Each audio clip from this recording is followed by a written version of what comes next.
Coucou tout le monde.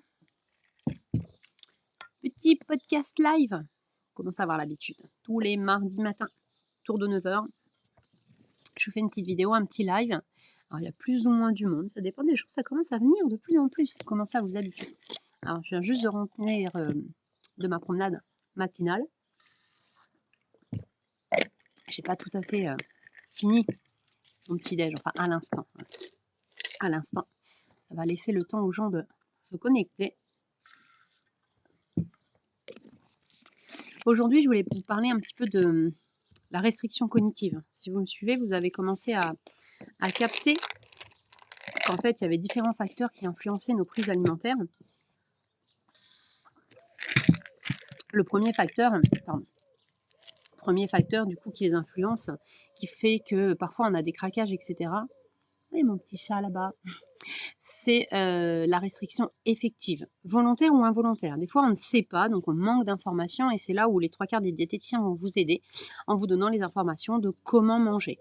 Bien répartir les prises alimentaires, 4 prises alimentaires par jour, on mange toutes les 3-4 heures, voilà ce genre de choses, les bons nutriments, de façon à ce que le corps il ait tout ce qu'il faut pour fonctionner. Et puis il y a des gens chez qui ça fonctionne très bien, génial.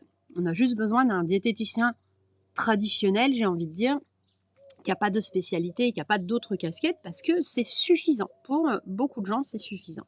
Et puis, il y a d'autres personnes pour qui ce n'est pas suffisant, parce qu'il y a d'autres problèmes, et ça, je vous en ai déjà parlé.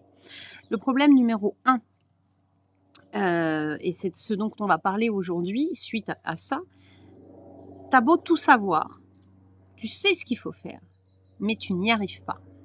Et donc là, on va aller creuser. Et c'est là où il faut une casquette supplémentaire. Donc moi, j'ai une casquette de thérapeute en thérapie comportementale et cognitive pour essayer de comprendre qu'est-ce qui se passe dans ma tête, qu'est-ce qui se passe dans mes émotions, qu'est-ce qui se passe dans mon comportement et comment je rééduque tout ça, d'accord? L'idée, c'est de venir rééduquer ton comportement, mais comprendre cette triade tête-corps-cœur qui pose problème. Parce que moi, j'ai beaucoup de patients qui arrivent en me disant moi, mon problème, c'est les émotions. Ou je mange quand je m'ennuie. Ok, non, déjà, on va voir le numéro 1. Est-ce que tu sais bien manger? Oui, je sais, mais je n'y arrive pas parce qu'il y a d'autres choses. Ok, peut-être que c'est les émotions. Peut-être que c'est mon impulsivité, ma gourmandise. Pardon, j'ai ma table qui n'est pas stable. Je crois que je gigote. Bon, j'essaye de ne pas m'appuyer. Mais 3/4 du temps, c'est mon mental qui me bloque. Mon mental, il me bloque pour différentes choses. Il peut me bloquer d'une parce que je sais pas, mais ça on l'a évincé déjà, ces trucs-là. Maintenant tu sais. Il peut me bloquer parce que je crois que, tu vois, avec les réseaux, on entend plein de choses.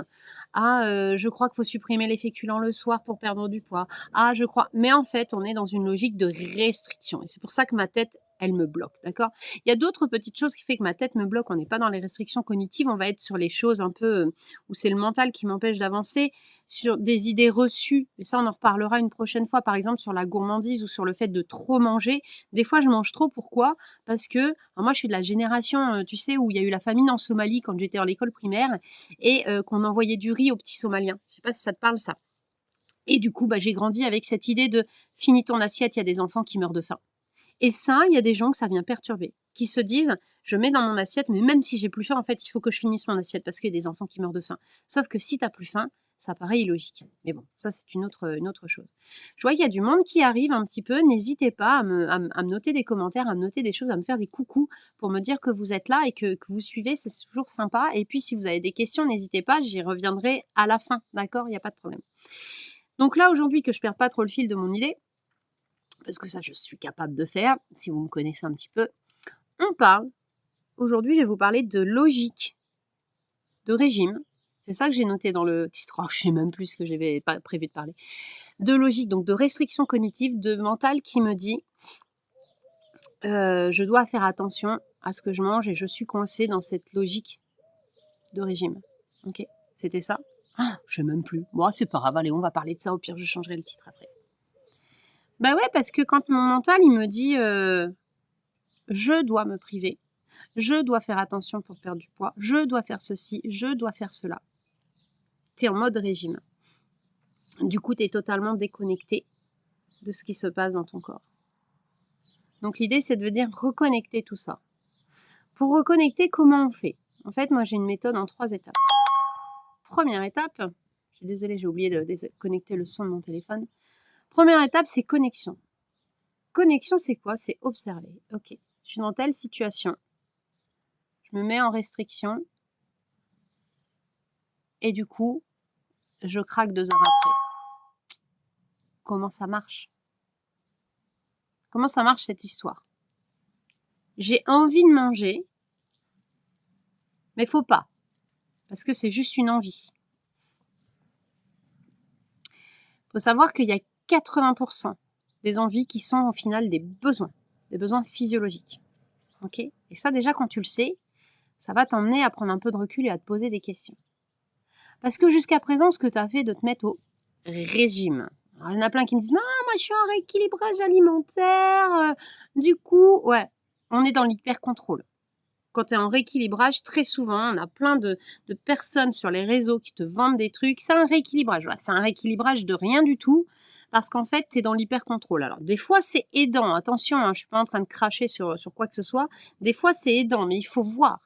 Il faut voir comment ça marche, d'accord? Entre ce que ma tête sait ou croit savoir, qu'est-ce que ça me fait faire, mon comportement, qu'est-ce que ça génère en termes d'émotions, et finalement, est-ce que ça répond aussi à mes besoins? Alors, je fais toujours ce triangle parce que la tête, pour moi, elle est là, elle décide. Qu'est-ce que ça génère en termes de comportement et d'émotions? Mais surtout, est-ce que j'ai écouté les 2 autres personnes qui parlent? Mon corps, qui me dit peut-être qu'il a faim, et mon cœur, qui me dit qu'il a envie d'un truc. Est-ce que j'ai écouté tout le monde et est-ce que tout le monde est d'accord? Ou est-ce que c'est de la lutte et de la confrontation parce qu'elle a décidé de prendre le pouvoir, parce qu'elle a entendu des choses à droite, à gauche? Ça, c'est hyper important de se poser la question. Je vais te prendre un exemple. Il est 4 heures et tu te dis non, moi je veux perdre du poids. Donc du coup, j'écoute pas ce qui se passe. Je ne dois pas manger. Je ne dois pas grignoter. Je ne dois pas manger entre les repas. Je ne dois. Tu vois, tu l'entends les je ne dois pas ceci, je dois faire cela. Il faut que blablabla. Ok, peut-être. Mais posons-nous la question. Là, c'est juste ma tête qui prend tout le pouvoir. Qu'est-ce qui se passe au niveau du corps et du cœur? Qu'est-ce qui me dit mon corps? Est-ce que finalement, il n'aurait pas un petit peu faim? Ou est-ce que finalement, je ne l'entends pas? Et ça, c'est tout à fait possible. Je rappelle que des personnes anorexiques ne ressentent pas la faim. Tu leur poses la question, elles ne ressentent pas la faim. Donc moi, j'emmène à réfléchir sur est-ce que là, tu n'as pas une envie? Est-ce que là, tu n'es pas dans un sentiment de dire putain, je mangerais bien quelque chose, mais non, faut pas. Non, faut pas. Et je me coupe. Ok. Ça peut marcher.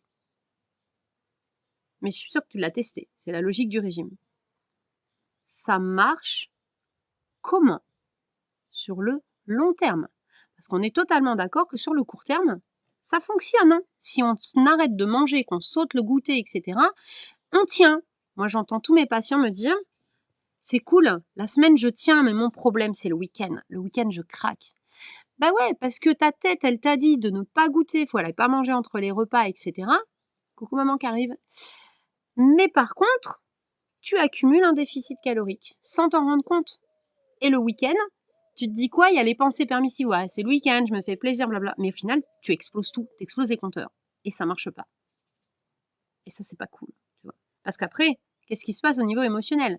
Tu te sens coupable, la culpabilité, du coup, blablabla, qui dit, ah bah t'es nul, tu t'auto-critiques, machin, tu t'auto-flagelles, et au final, eh ben, c'est pas tété. On est d'accord là-dessus? Que là, si je me dis, je me questionne autrement. Ok, ma tête, elle me dit, faut pas manger entre les repas, faut pas goûter, blablabla. Bla, bla, bla. Ok, je t'entends, cocotte. Je vais te prendre une chaise. Hein. Je mets une chaise. Moi, j'aime bien cette petite exercice. Attends, ma petite voix. Là, tu me parles, je te prends, faut pas que je goûte et tout. Ok, je t'ai entendu, je vais te poser là. Un instant. Et puis, c'est bien parce que j'ai... Hop. Je vais demander à mon corps ce qu'il en pense. Et Coco, comment t'as faim? T'as faim ou t'as pas faim? Il va peut-être me dire qu'il a pas faim. Du coup, je vais me poser la question. Et là, je vais me servir d'une autre part de ma tête de réflexion. Puisque l'autre, elle est là, qui fait du blabla. Et, madame la raison, j'ai mangé il y a combien de temps? Mon dernier repas remonte à quand? Plus de 3 heures. Ok, donc toi là, ta gueule. Et moi je lui dis, hein, ta gueule. Tu me dis de la merde en me disant de pas manger parce que ça fait plus de 3 heures que j'ai mangé. Du coup, en fait, lui, même si je l'entends pas parce que tu parles trop fort, tu l'empêches de parler, eh bien, il a faim. Il a faim. Point final. Donc, je vais devoir un peu lutter, entre guillemets, contre elle. Mais je vais surtout lui dire, écoute, je t'ai entendu. On a cette logique depuis longtemps. Ça fonctionne pas très très bien. Donc, attends là. Je vais pas l'enlever. Elle m'aide de temps en temps. Attends là. Je vais essayer un autre truc. Je vais essayer de goûter. Je vais écouter mon cœur. De quoi il a envie? Parce que lui, il n'a pas trop le droit de parler. Elle l'empêche de parler. Mais lui, de quoi il aurait envie? Puis je vais rester dans une logique de ce que j'ai appris avant. Avec mon diététicien ou avec voilà, des choses que je sais. Qu'est-ce que je mangeais quand j'étais petit? Qu'est-ce que je peux donner à mes enfants? Qu'est-ce qui est plutôt santé, plutôt plaisir et qui va me rassasier et qu'elle accepte? Parce que je te rappelle que sinon, elle va nous enquiquiner hein, si on part en cacahuète. Mais quelque chose qui fasse le tout. Un goûter. Un goûter. C'est pas une collation. C'est pas un grignotage. C'est elle qui est en train de dire tu grignotes, tu manges entre les repas, c'est pas bien. Mais elle, on lui a dit attends, repose-toi un petit peu s'il te plaît. Un goûter. Il faut regarder à quoi ça me sert. S'il est 16 heures, que tu manges à 20 heures, ton goûter, c'est quoi sa fonction? C'est de tenir 4 heures. Salut Sandrine qui arrive. C'est de tenir 4 heures. En gros, c'est la même fonction que ton petit déjeuner et c'est la même fonction que ton repas du midi qui doivent te faire tenir 4 heures. Donc, je vais être trash. Si tu bouffes un fruit, ça va te tenir combien de temps? Parce que elle te dit, allez, à la limite, vas-y, mange un fruit. Bla, bla, bla, bla. Le fruit, en 1 heure, il est digéré. 1 heure après, tu vas avoir faim. Donc forcément, elle va dire, ah bah t'as vu, t'as encore faim. Hein. Bah ouais, t'as encore faim. Forcément, connasse. Pardon. J'aime bien connasse. Forcément, connasse, que j'ai encore faim. Tu m'as laissé manger qu'un fruit. C'est pas suffisant. Un goûter. Je sais, elle va parler, elle. Et c'est là où l'exercice, il est difficile. Parce qu'il faut l'écouter un petit peu. Et un peu comme avec des enfants qui font une comédie, de leur dire, attends, on analyse le truc, d'accord, on se pose, on va essayer autre chose. Faut lui faire fermer sa bouche des fois. Parce que c'est elle qui t'empêche de faire un goûter. Et que du coup, à 18h ou 19h, quand tu rentres chez toi, tu défonces ton frigo. C'est elle qui fait ça. Hein. C'est pas autre chose. Parce que elle a empêché le corps de s'exprimer. Et elle a empêché le cœur de s'exprimer. Lui, il avait envie de manger. Il avait envie d'un morceau de pain avec du chocolat, comme quand tu étais gamin, et d'un fruit. Et là, ça va faire le job. Et lui, il avait besoin de ça pour tenir jusqu'à 20h. Et puis des fois, ça tient pas. Je vais te donner mon exemple. Moi, des fois, je fais un goûter, je mange à 13h, 13, 14, 15, 16. Vers 16, 17h, j'ai faim.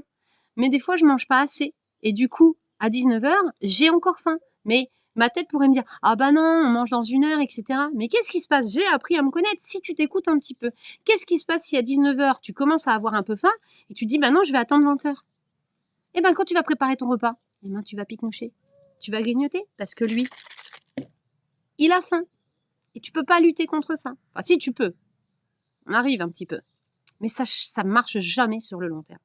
Donc ça, checkez-le. Comment ça marche pour vous? Petit exercice que je vais vous proposer si vous voulez essayer d'avancer dans tout ça. C'est du coup, quand vous sentez qu'à un moment donné, ah, j'ai envie. Ah, j'ai envie de manger. Ok. Est-ce qu'on peut mettre pause? Et est-ce qu'on peut dire, attends, la tête là, qu'est-ce qu'elle me dit? Elle me dit, non, faut pas. Donc je vais la prendre. Attends, s'il te plaît. Est-ce que tu peux t'asseoir là? Je t'ai entendu. Assieds-toi, on fait un petit conseil de famille. Depuis combien de temps j'ai pas mangé? Parce que finalement, je commence pas à avoir un tout petit creux. Est-ce que là, j'ai pas envie de manger? Ok. On écoute tout le monde. Et puis là, est-ce qu'il n'y a pas une petite part de moi qui dit, ah bah oui, tu sais, c'est la petite part rationnelle qui est en capacité d'analyser. Pas l'autre là qui te parle et qui te dit, il faut pas, des injonctions. Genre quand tu étais gamin, que tu étais ado et que ta mère ou ton père disait, faut pas faire ci, faut pas faire ça, sans explication, qu'est-ce que tu faisais? Tu faisais le contraire. Bref, C'est exactement pareil. C'est la même. D'accord? Donc, on l'assoit là. Et donc là, la part rationnelle, eh ben, on va essayer de poser les choses. Puis si tu as du mal à poser les choses, tu m'envoies un message, tu vois. Moi, je peux t'aider à avancer là-dessus. Qu'est-ce qu'elle me dit? Depuis combien de temps j'ai pas mangé? Hyper important. Donc là, tu vas pouvoir relever toutes les questions, tout ce qu'elle dit, pardon. Tout ce qu'elle dit. Bla bla bla bla bla bla bla. Les règles, tu sais, autour de l'alimentation dans telle situation. Ah, il faut pas manger, ah, il faut pas grignoter, ah, il faut pas manger entre les repas, ah, bla bla. Non, tu vas te priver, sinon, voilà. Tu vois tout ça. Ensuite, tu vas noter, dans cette situation précise, il est tel jour, telle heure, je suis à tel endroit. Quelle est l'heure de mon dernier repas? Depuis combien de temps je n'ai pas mangé? Depuis combien de temps je ne l'ai pas nourri? Ok? À quel niveau j'ai envie de manger de 0 à 10? Et il y a de fortes probabilités que ce soit lui. D'accord? Et que du coup, ce soit elle qu'il va falloir essayer de temporiser. Et donc là, premier exercice que je te donne, c'est de noter tout ça, tes pensées. Depuis combien de temps tu n'as pas mangé? Est-ce que tu as faim? De quoi tu aurais envie? Et deuxième exercice, si tu te rends compte qu'en fait, les deux là, ils sont en accord, bah, c'est peut-être qu'elle, elle raconte un peu de la connerie. Donc, quel petit mot je pourrais avoir pour elle? Qu'est-ce que je pourrais lui répondre quand elle vient me dire « Faut pas manger entre les repas ». C'est ton mot, c'est ton mantra, c'est ton truc. Et ça, je vais te laisser l'écrire et t'entraîner à lui dire en mettant un tout petit peu de bienveillance. Des fois, moi, j'ai pas envie de lui mettre de bienveillance, pardon, je m'embrouille. Des fois, je lui dis juste ta gueule, ce que tu me dis, en fait, ça marche pas. Tu me fais faire de la merde. Peut-être que des fois, tu m'aides, mais là, tout de suite, tu ne m'aides pas. Donc, s'il te plaît, je vais essayer autre chose. Je vais essayer de manger, de goûter, mais en rationalité et en écoutant. Ça me fait peur. Parce que oui, tu as peur de prendre du poids. Tu as peur de ne pas maigrir. Tu as peur de tout ça. Et c'est normal. Et c'est pour ça qu'elle est là. Pour te protéger par moment. Parce que si elle n'est pas là, dans certains cas, tu fais n'importe quoi. Mais là, tout de suite, en fait, elle te prive de tes besoins corporels et de tes besoins de plaisir. Tu l'entends aussi, cette petite voix? C'est un problème aussi chez toi? Eh bien, si c'est un problème, voilà, il y a des solutions. Et là, je t'ai donné des petits exercices à essayer de mettre en place. Si tu t'en sors pas tout seul, on a d'autres solutions, tu peux te faire aider. N'hésite pas à m'envoyer un petit message. Si je peux te donner un petit conseil comme ça, si elle n'est pas trop présente, qu'elle prend pas trop de place, je peux t'aider comme ça en suivant mes podcasts, en m'envoyant un message. Je peux t'en envoyer des petites choses. Et puis si vraiment on n'y arrive pas, eh bien, il y a des solutions, c'est des choses qu'on travaille en consultation. Tu vois passer certains de mes témoignages, je partage des expériences de mes patients, toujours en gardant la confidentialité. On s'en sort, on peut s'en sortir. J'ai plein de patients qui sont sortis de ce problème de la restriction cognitive, d'accord? De madame là, madame il faut, je dois. Il faut déjà en avoir conscience. Donc comme je te disais, 3 étapes. Première étape, c'est la connexion. C'est ce qu'on vient de faire. Est-ce qu'on connecte? Est-ce que j'ai ce problème ou pas? La deuxième, c'est qu'est-ce que je peux mettre en place comme action? Bah là, peut-être que l'action de mettre en place un vrai goûter ou des collations plus régulières. Bah, ça peut être une action. Ce qu'il faut, c'est derrière voir si est-ce que ça m'amène à une libération. Libération dans ce conflit tête-corps-cœur. Et est-ce que j'ai l'impression de prendre soin de moi au final, même si j'ai peur, oui, de me faire un goûter, est-ce qu'au final, j'ai pas l'impression de prendre soin de moi et que ça m'aide pas à avancer? Je te laisse avec ça. Il y aura un replay. N'hésitez pas à poser toutes vos questions. C'est avec plaisir vraiment que j'y réponds. Mon but, mon job, c'est quoi? Mon job, c'est de t'aider à te sentir mieux dans ta tête, dans tes baskets, dans ton corps et à reprendre confiance en toi sur ta capacité à gérer tout ça. Okay? Et ça, c'est important pour moi, c'est ça qui me nourrit. Je te fais des bises. N'hésite pas si tu as des soucis, il n'y a pas de problème. Je t'envoie une petite réponse à tes questions. Profite de cette belle journée. À bientôt. Ciao, ciao.